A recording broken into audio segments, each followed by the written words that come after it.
मम्मा मम्मा मुझे बचाओ, मुझे बचाओ, मैं पानी में डूब जाऊंगी, मुझे बचाओ। अरे अरे कोई तो बचाओ, मेरी बेटी को बचाओ, कुएं से बाहर निकालो, वरना मेरी बेटी पानी में डूबकर मर जाएगी। चिड़िया बहन, पहले ही अपनी बेटी का ध्यान रखना चाहिए था। अब इतने गहरे पानी से हम इसे बाहर कैसे निकालेंगे? मैं कुछ नहीं जानती, कुछ भी करो, मेरी बेटी की जान बचा लो। ये बहुत छोटी है, पानी में डूबकर मर जाएगी। अरे अरे, ये बातें करने का समय नहीं है। कोई जाओ, सैनिकों को बुला के लाओ, अब वही हमारी मदद करेंगे। मीनू चिड़िया, जब तक सैनिक आएंगे जब तक तो बेचारी नन्ही चिड़िया पानी में डूब जाएगी। बस फिर क्या था, छोटी मासूम नन्ही चिड़िया गहरे पानी में डूब जाती है और माँ चिड़िया बस देखती ही रह जाती है। मेरी बच्ची पानी में डूब गई, मेरी बच्ची पानी में डूब गई। हाय रे, ये मैंने क्या कर दिया? सारी गलती मेरी है, मुझे उसका ध्यान रखना चाहिए था। चिड़िया बहन, जो हो गया सो हो गया, खुद को संभालो। अगर इसी तरह रोती रहोगी तो तुम्हारे दोनों छोटे बच्चों को कौन संभालेगा? आज जंगल में बहुत बुरा हादसा हुआ था, जिसकी वजह से सब पक्षी बहुत ज़्यादा उदास थे। आगे की कहानी देखने से पहले वीडियो को एक लाइक ज़रूर कर दें। बस फिर इसी तरह 6 महीने गुजर जाते हैं। नन्ही चिड़िया का हादसा होने के बाद भी वे पक्षी बाज न आए थे। वे अपने बच्चों को कुएं के पास जाने से मना नहीं करते थे। पता है, जब से बारिशें हुई हैं हमारे कुएं का पानी बढ़ गया है, वरना इस सड़ी गर्मी में कुएं से पानी निकालना कितना मुश्किल था। हाँ, तुम ठीक कह रही हो। कुएं से पानी निकाल निकाल कर मेरी कमर ने तो जवाब दे दिया था, परंतु जब से पानी बढ़ा है अब आसानी हो गई है, ज़्यादा झुकना नहीं पड़ता। रानी, तुम यहाँ बैठी क्या गप्पे लड़ा रही हो? देखो, राजू को प्यास लगी है और घर में एक कतरा पानी नहीं है। तुम जाओ इसे लेकर कुएं से पानी पिला के लाओ। उफ, एक तो ये राजू बिना हर समय पानी की मछली बना रहता है। अच्छा कालू जी, जाती हूँ इसे लेकर। सब कुछ ठीक चल रहा था, सारे पक्षी अपने जीवन में व्यस्त थे। मम्मा, मैंने सारा काम कर लिया, मेरा सारा होमवर्क हो गया। अब मैं अपने दोस्तों के साथ बाहर खेलने जा रहा हूँ। हाँ हाँ, जरूर जाओ मानो चिड़े, पर याद है ना, कुएं के पास नहीं जाना। हाँ मम्मा, मुझे अच्छे से याद है, मैं कभी भी कुएं के पास नहीं जाऊंगा।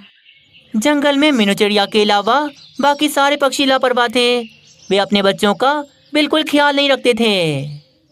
अरे वाह, आज तो सारे दोस्त आए हैं, आज तो खेलने का बड़ा मजा आएगा। चलो पकड़ा पकड़ी खेलते हैं। नहीं नहीं, पकड़ा पकड़ी में तुम जीत जाते हो, मुझसे तो भागा ही नहीं जाता, मैं गिर जाती हूँ। अगर मैं गिर गई तो मेरी मम्मा तो मुझे बहुत डांटेंगी। हाँ हाँ यार, हम कुछ और खेलते हैं।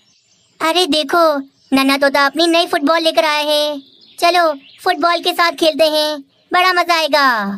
हाँ हाँ, ये फुटबॉल तो मेरे बाबा ने मुझे कल ही लाके दी है, चलो हम सब फुटबॉल के साथ खेलते हैं।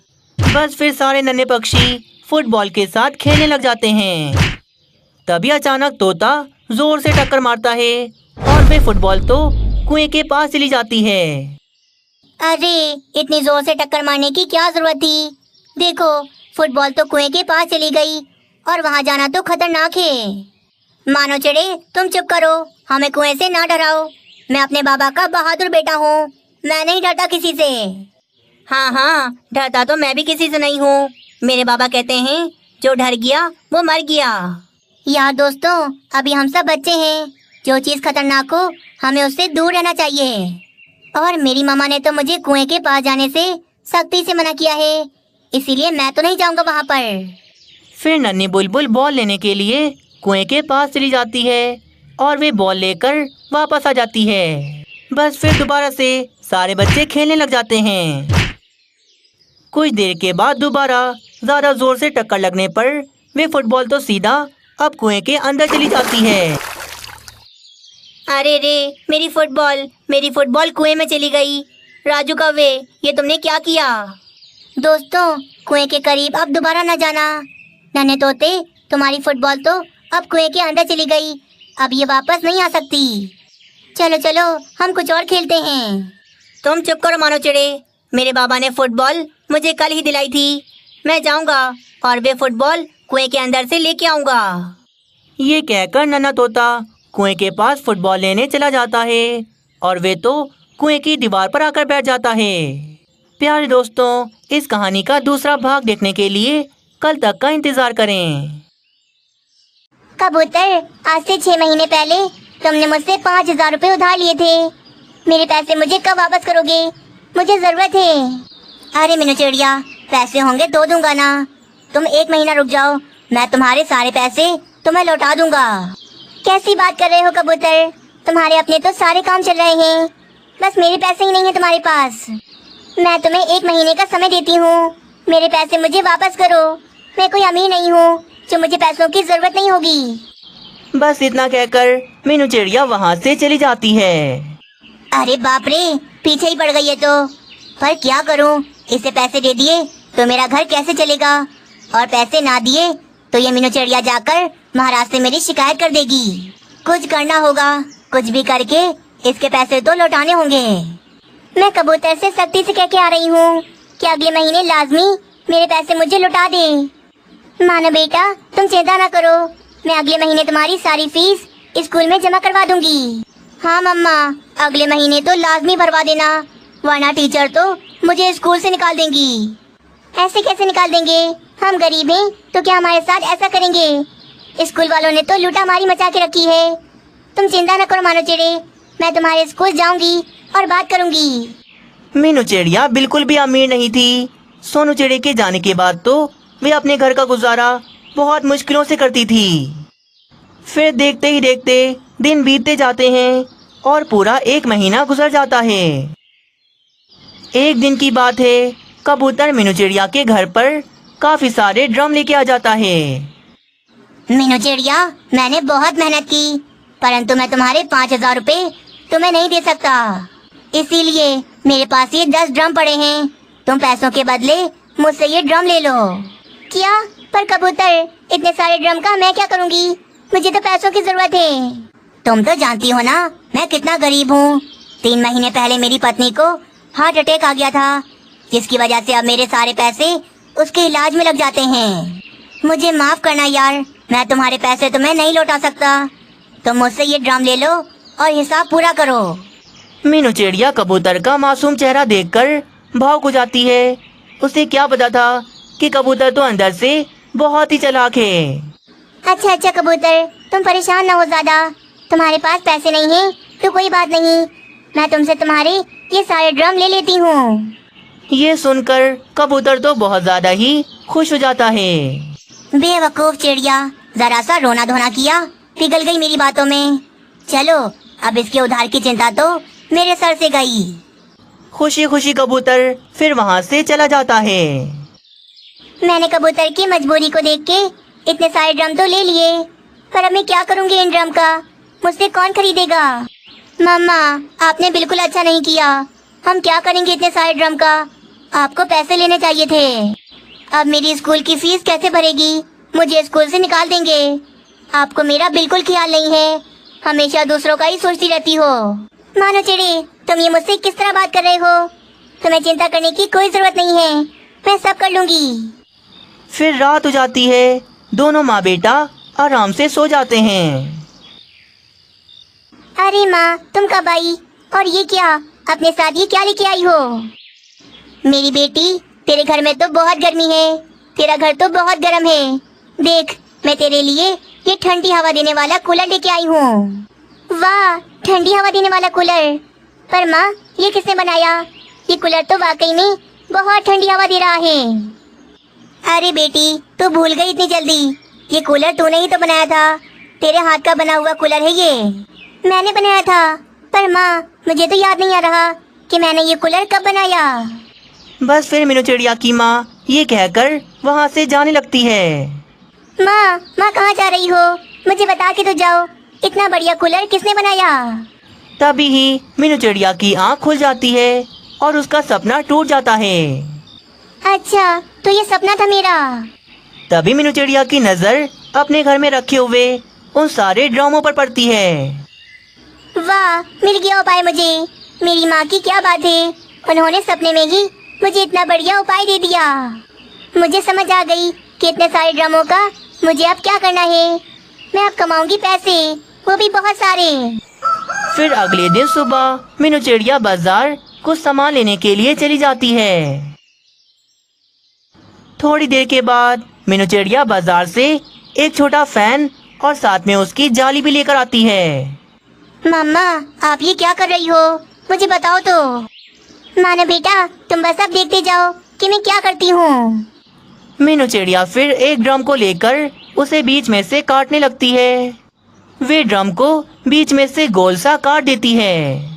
वे जो बाजार से फैन लेकर आई थी, वे उसी फैन को उस ड्रम के अंदर फिट कर देती है और ऊपर से जाली लगा देती है। चलो अब इस ड्रम के अंदर बर्फ डालती हूँ, फिर आएगा मजा। फिर इससे बड़े बड़े बर्फ के टुकड़े निकालकर मीनू चिड़िया उस ड्रम के अंदर डालने लगती है। फिर मीनू चिड़िया फैन ऑन करती है। गर्मी के इस गर्म मौसम में वे फैन तो एसी जैसी ठंडी हवा दे रहा था। वाह भाई वाह, मेरा उपाय काम कर गया। ये ड्रम तो वाकई में एसी जैसी ठंडी हवा दे रहा है। मानो चिड़े देखो, मैं इन सारे ड्रमों को काट के इनके अंदर भी फैन लगा दूंगी और सबको ठंडी हवा देने वाला कूलर बना दूंगी। फिर जब मैं बाजार जाऊंगी अपने सारे कूलर लेकर, तो देखना पक्षी मुझसे मेरे कूलर कैसे खरीदते हैं। मैंने तुमसे कहा था मानो चिड़े, मैं तुम्हारी फीस भर दूंगी, तुम परेशान न हुआ करो। मम्मा, आप मेरे बारे में कितना सोचती हो और कल मैं आपसे कितना गलत कह रहा था, मुझे माफ कर दो। मानो चिड़े, तुम्हें गलती का एहसास हो गया, मेरे लिए यही बड़ी बात है। मैं तुमसे अब बिल्कुल नाराज नहीं हूँ। वैसे मम्मा, हमारा ये कूलर तो वाकई में बहुत ठंडी हवा दे रहा है। देखो हमारे इस गर्म घर को कितना ठंडा कर दिया। मीनू चिड़िया फिर अपना भी कूलर लेकर उल्लू सेठ के घर पर आ जाती है। उल्लू सेठ, आप मुझसे मेरा ये कूलर खरीद लें। मेरा ये कूलर एसी जैसी ठंडी हवा देता है। अगर आप मेरे इस कूलर को चलाएंगे तो इसे चलाने के बाद आपके घर में जो एसी लगा है उसे चलाने की जरूरत नहीं पड़ेगी। अच्छा, ऐसी बात है। मीनू चिड़िया, कहीं तुम मुझसे झूठ तो नहीं बोल रही? मैं झूठ नहीं बोल रही। आप अपने एसी को बंद करके आज सारा दिन मेरे इस कूलर को चलाएं। देखना आपका घर बहुत ठंडा रहेगा। अच्छा ठीक है। वैसे कितने में बेच रही हो ये कूलर? 1000 रुपए में, सिर्फ 1000 रुपए में। उल्लू सेठ वे कूलर खरीद लेता है। मीनू चिड़िया अपने 1000 रुपए लेकर वहीं से बाजार चली जाती है। थोड़ी देर के बाद वे बाजार से काफी सारे फैन लेकर आती है और अपने काम पर लग जाती है। वे जल्दी जल्दी सभी ड्रमों को बीच में से काट रही थी। वे ड्रम के बीच में गोल सा सुराख करती और उसी के अंदर वे फैन को फिट कर देती। 2 दिन फिर गुजर जाते हैं।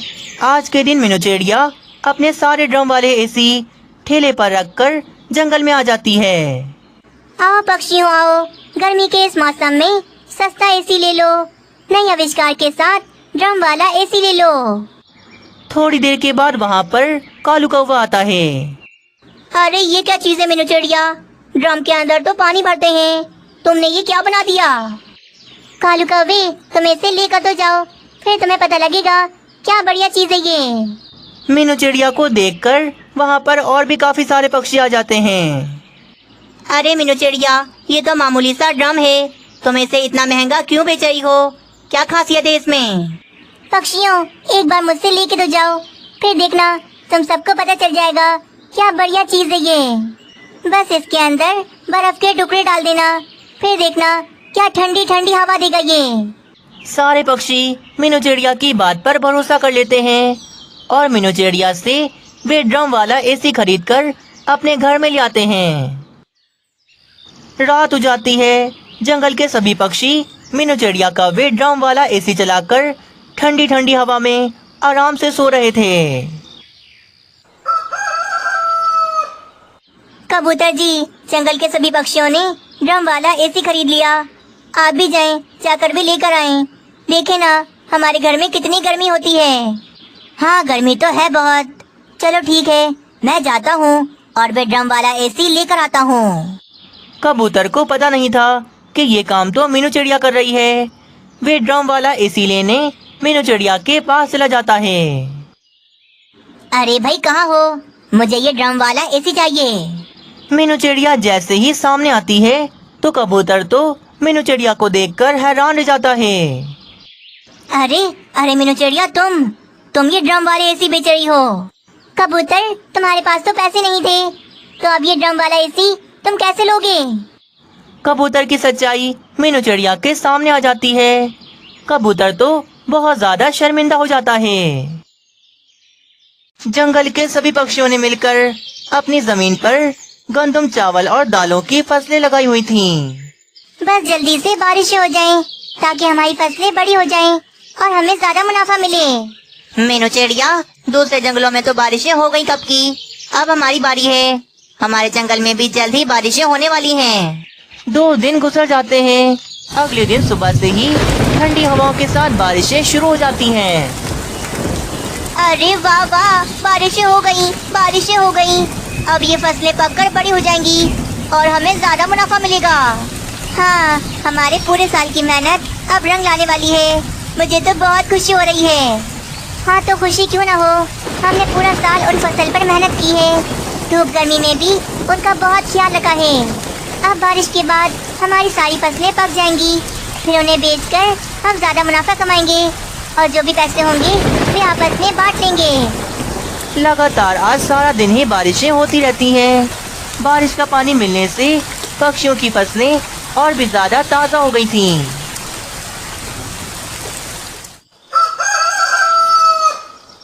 चलो चलो पक्षियों, हम सब मिलकर जल्दी से अपनी सारी फसल काट लेते हैं ताकि दूसरे जंगल जाकर अपना ये सारा अनाज बेच सकें।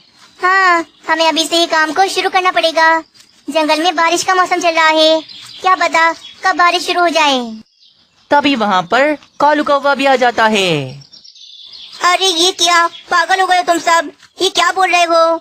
बारिश के मौसम के बाद तो बाकी जंगलों के पक्षियों ने भी अपना अनाज बेचना होता है। हम अपना ये अनाज बोरियों में भर के स्टॉक कर लेंगे। जब सारे जंगल के पक्षियों के पास अनाज खत्म हो जाएगा तब हम अपना ये अनाज बेचेंगे, वो भी महंगे दामों में। क्या कह रहे हो कालू कौवे? हम तो हर साल बारिश के बाद ही अपना ये अनाज बेचते हैं। यही तो गलती करते हैं हम।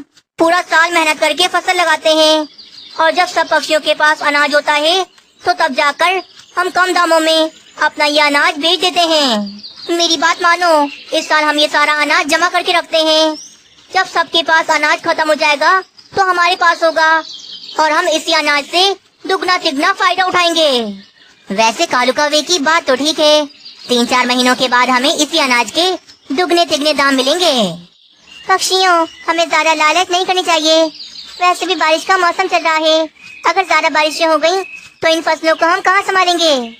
मीनू चिड़िया, हमारे जंगल में बहुत बारिशें हो गई, अब नहीं होंगी। तुम ज्यादा हम पक्षियों की माँ ना बनो।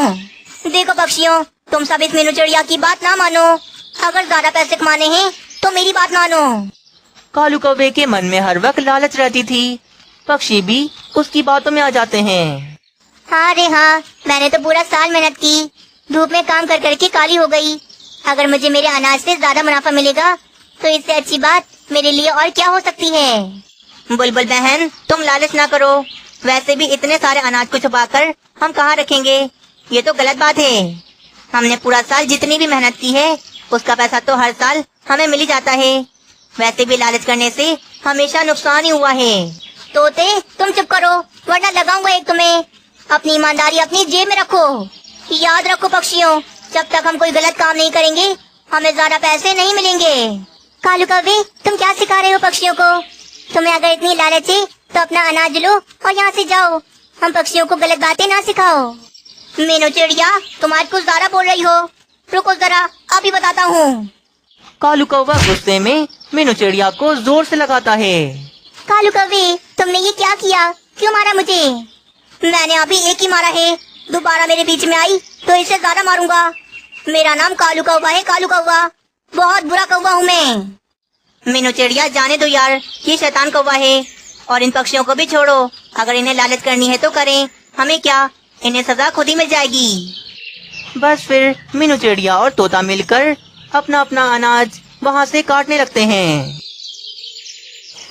अगले दिन सुबह मीनू चिड़िया और तोता उल्लू सेठ को बुला लेते हैं ताकि वे अपना सारा अनाज उन्हें बेच सकें। अरे ये क्या, बाकी सारे पक्षियों का अनाज कहाँ है?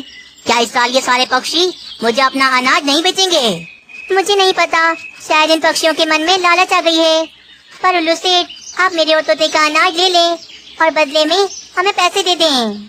अरे अरे पक्षियों, इस बार मैं अच्छी कीमत दूंगा, क्योंकि बाकी के जंगलों में अनाज की कमी है, इसीलिए अनाज की बहुत मांग है। अगर ज्यादा दामों में मुझे ये अनाज देना है तो दे दो अभी, इससे अच्छा मौका नहीं मिलेगा। अरे योलो सेठ क्या बोल रहे हैं? कहीं ऐसा तो नहीं हम अनाज ना बेचकर कुछ गलत कर रहे हो? अरे बुलबुल बहन, थोड़ा सब्र रखो। योलो सेठ तो हर बार बातें ही बनाता है। आखिर व्यापारी जो है। 4 महीने रुक जाओ, 4 महीने के बाद हमारे भोजन की बहुत मांग होगी, फिर देखना हमें कितना मुनाफा मिलेगा। इस बार भी सारे पक्षी कालू कौवे की बात मानकर उल्लू सेठ को अपना अनाज नहीं बेचते। सिर्फ मीनू चिड़िया और तोता ही अपना अनाज बेच देते हैं और पैसे ले लेते हैं। मैं हमेशा से चाहता था कि मीनू चिड़िया से बड़ा बन जाऊं। सारे के सारे पक्षी मेरी बात माने। कितना अच्छा लग रहा है, सारे पक्षी मेरे साथ हैं और इस बार मीनू चिड़िया के साथ कोई भी नहीं है। यूं ही फिर समय बीता है और 4 महीने गुजर जाते हैं। 4 महीने गुजर गए, अब हमारे अनाज की बहुत मांग होगी। बताओ उल्लू सेठ, हमारा ये सारा अनाज तुम कितने में लोगे? अरे ना बाबा ना, इस साल तो अनाज ही अनाज है। मेरे गोदाम अभी तक फुल हैं। मेरे खुद के जंगल में अनाज की बड़ी बड़ी फसलें लगी हैं। मुझे अनाज की अभी कोई जरूरत नहीं। क्या ये क्या बोल रहे हो उल्लू सेठ? कालू कौवा तो बोल रहा था कि 4 महीनों के बाद हमारे अनाज की बहुत मांग होगी। कालू कौवा तो पागल है, ये कोई व्यापारी है जो इसे इतनी जानकारी होगी। जब मीनू चिड़िया और तोते ने अपना भी अनाज बेचा था तब थी बहुत मांग, पर तब तो किसी पक्षी ने मुझे अपना ये अनाज बेचा नहीं था। इसीलिए अब भूख तो बैठकर इस बार मैं तुम में से किसी का अनाज नहीं लेने वाला। उल्लू सेठ तो उन सभी लालची पक्षियों को हरी झंडी दिखाता हुआ चला जाता है। कालू कौवे, हमने तुम पर भरोसा करके तुम्हारी बात मानी थी। देख लो, हमसे हमारा अनाज अब कोई नहीं ले रहा। हाय रे, हम कहाँ फंस गए, ये क्या मुसीबत आ गई। दुष्ट कौवे, तुम तो बड़ी बड़ी बातें कर रहे थे, अब क्यों चुप हो? बोलो ना, तुमने ये क्या किया हमारे साथ? अरे पक्षियों, हमारे साथ कुछ बुरा नहीं होगा, ना हमारा नुकसान होगा। रुको जरा, मैं अभी जग्गू सेठ को बुलाता हूँ। थोड़ी देर के बाद कालू कौवा जग्गू सेठ को बुला के लाता है। अरे पक्षियों, अगर यही सारा अनाज मुझे 4 महीने पहले देते तो मैं तुम्हें बहुत सारे पैसे देता, पर अभी अनाज की बिल्कुल मांग नहीं। इस अनाज को लेकर तो मेरा नुकसान ही होगा। जग्गू सेठ, आप तो ऐसा न बोलो, हमारी सालों की मेहनत है। अगर ये अनाज ना बिका तो हमारा बहुत नुकसान हो जाएगा। अच्छा ठीक है, मैं खरीद लेता हूँ, पर बहुत कम दाम दूंगा, क्योंकि अब तो ये अनाज ताज़ा भी नहीं है। एक बोरी के सिर्फ 100 रुपए। क्या मुफ्त का माल है ये? चलो भाग जाओ यहाँ से, हमें नहीं बेचना तुम्हें कुछ भी। जग्गू सेठ भी वे अनाज नहीं खरीदता और वहाँ से चला जाता है। ये सारा कुछ इस कौवे की वजह से हुआ है। बहुत शातिर बन रहा था, मीनू चिड़िया का मुकाबला करने चला था। देख लो पक्षियों, इसने हमारे साथ क्या किया। गलती हो गई, हमसे गलती हो गई जो हमने इस कौवे पर भरोसा किया। हाय रे, हमें उस समय कितने अच्छे पैसे मिल रहे थे, पर हमने इस कौवे की बातों में आकर अपना अनाज ना बेचा। उन सारे पक्षियों को कालू कौवे पर बहुत गुस्सा आ रहा था।